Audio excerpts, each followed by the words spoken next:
जय माता दी। माँ दुर्गा के 9 रूप। धर्म ग्रंथों के अनुसार नवरात्रि में हर तिथि पर माता के एक विशेष रूप का पूजन किया जाता है। देवी माया निर्मल चेतना स्वयं को सभी रूपों में प्रत्यक्ष करती हैं और सभी नाम ग्रहण करती हैं। माँ दुर्गा के 9 रूप और हर नाम में एक दैवीय शक्ति को पहचानना ही नवरात्रि मनाना है। जानिए नवरात्रि में किस दिन कौन सी देवी की पूजा करें। हिंदू धर्म के अनुसार एक वर्ष में 4 नवरात्रि होती है, लेकिन आम जन केवल 2 नवरात्रि अर्थात चैत्र व शारदीय नवरात्रि के बारे में ही जानते हैं। आषाढ़ तथा माघ मास की नवरात्रि को गुप्त नवरात्रि कहा जाता है। पहले दिन करें माँ शैलपुत्री का पूजन। नवरात्रि के पहले दिन को माँ शैलपुत्री की पूजा की जाती है। मार्कंडेय पुराण के अनुसार देवी का यह नाम हिमालय के यहाँ जन्म होने से पड़ा और हिमालय हमारी शक्ति, दृढ़ता, आधार व स्थिरता का प्रतीक है। माँ शैलपुत्री को अखंड सौभाग्य का प्रतीक भी माना जाता है।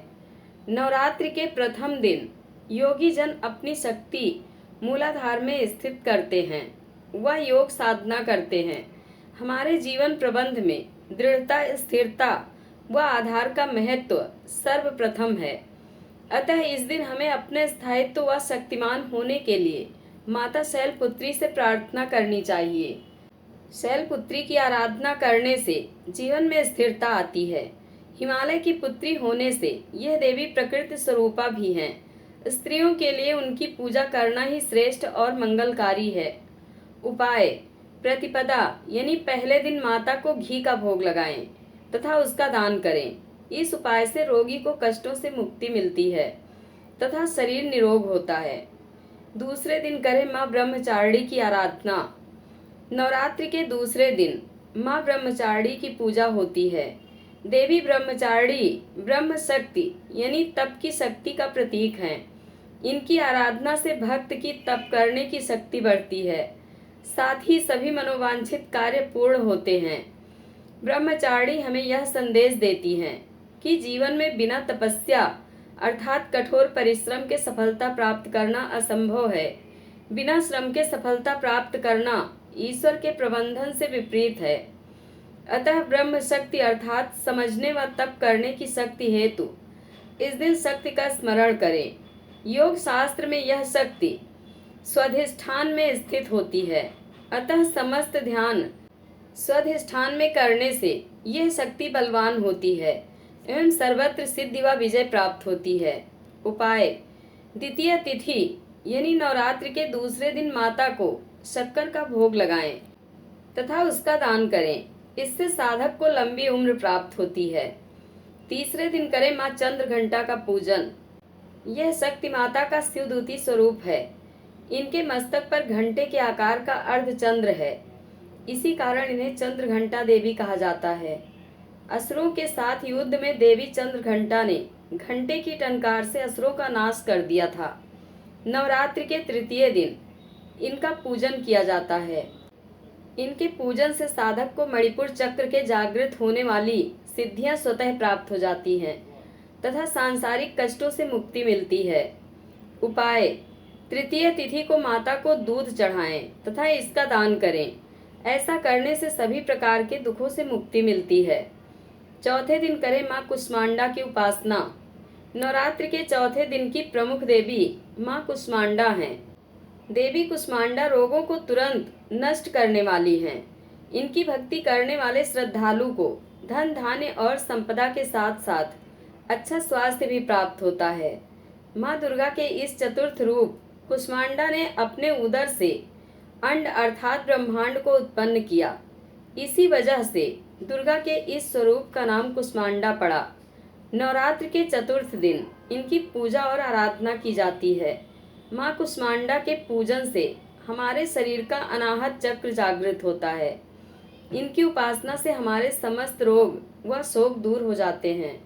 साथ ही भक्तों को आयु, यश, बल और आरोग्य के साथ साथ सभी भौतिक और आध्यात्मिक सुख भी प्राप्त होते हैं। उपाय: चतुर्थी तिथि को माता को मालपुआ चढ़ाएं व गरीबों को दान कर दें। इससे सभी प्रकार की समस्याएं स्वतः ही समाप्त हो जाती हैं। 5वें दिन करें स्कंद माता की पूजा। धर्मशास्त्रों के अनुसार नवरात्र की पंचमी तिथि को स्कंद माता की पूजा की जाती है। स्कंद माता भक्तों को सुख शांति प्रदान करने वाली हैं। देवासुर संग्राम के सेनापति भगवान स्कंद की माता होने के कारण माँ दुर्गा के 5वें स्वरूप को स्कंद माता के नाम से जानते हैं। स्कंद माता हमें सिखाती हैं कि जीवन स्वयं ही अच्छे बुरे के बीच एक देवासुर संग्राम है। वह हम स्वयं अपने सेनापति हैं। हमें सैन्य संचालन की शक्ति मिलती रहे, इसलिए स्कंद माता की पूजा आराधना करनी चाहिए। इस दिन साधक का मन विशुद्ध चक्र में अवस्थित होना चाहिए, जिससे कि ध्यान वृत्ति एकाग्र हो सके। यह शक्ति परम शांति व सुख का अनुभव कराती है। उपाय: पंचमी तिथि यानी नवरात्रि के 5वें दिन माता दुर्गा को केले का भोग लगाएं व गरीबों को केले का दान करें। इससे आपके परिवार में सुख शांति रहेगी। 6ठे दिन करें माँ कात्यायनी का पूजन। नवरात्रि के 6ठे दिन आदि शक्ति श्री दुर्गा के 6ठे रूप कात्यायनी की पूजा अर्चना का विधान है। महर्षि कात्यायन की तपस्या से प्रसन्न होकर आदि शक्ति ने उनके यहाँ पुत्री के रूप में जन्म लिया था, इसलिए वे कात्यायनी कहलाती हैं। माता कात्यायनी की उपासना से आज्ञा चक्र की जागृति सिद्धियां साधक को स्वयं प्राप्त हो जाती है। वह इस लोक में स्थित रहकर भी अलौकिक तेज और प्रभाव से युक्त हो जाता है तथा उसके रोग शोक संताप भय आदि सर्वथा विनष्ट हो जाते हैं। उपाय: षष्ठी तिथि यानी 6ठे दिन माता दुर्गा को शहद का भोग लगाएं व इसका दान भी करें। इस उपाय से धन आगमन के योग बनते हैं। 7वें दिन करें माँ कालरात्रि की पूजा।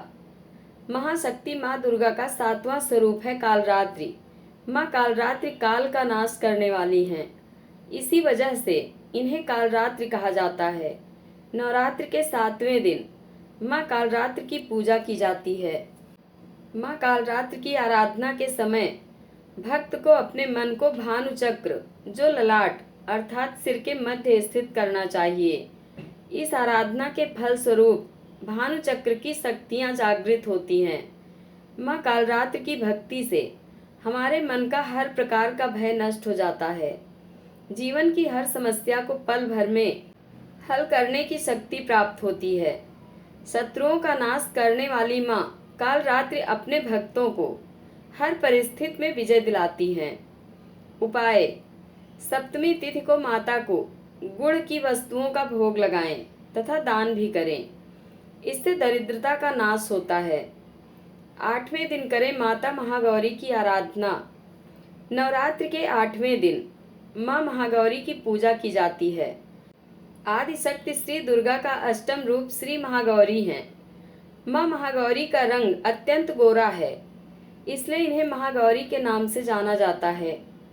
नवरात्रि का 8वां दिन हमारे शरीर का सोम चक्र जागृत करने का दिन है।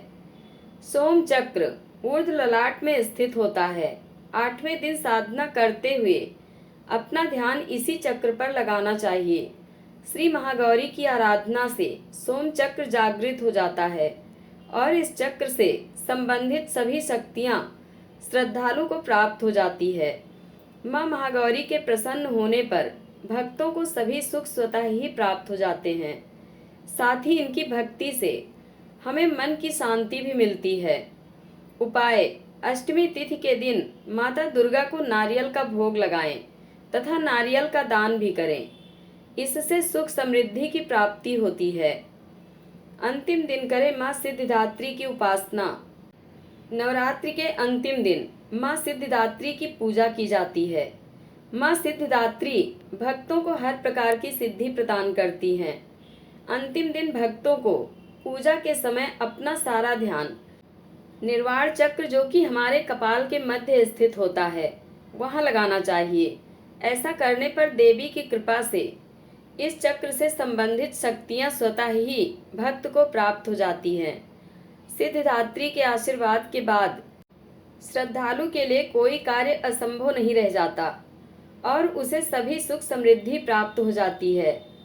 उपाय: नवमी तिथि के दिन माता को विभिन्न प्रकार के अनाजों का भोग लगाएं।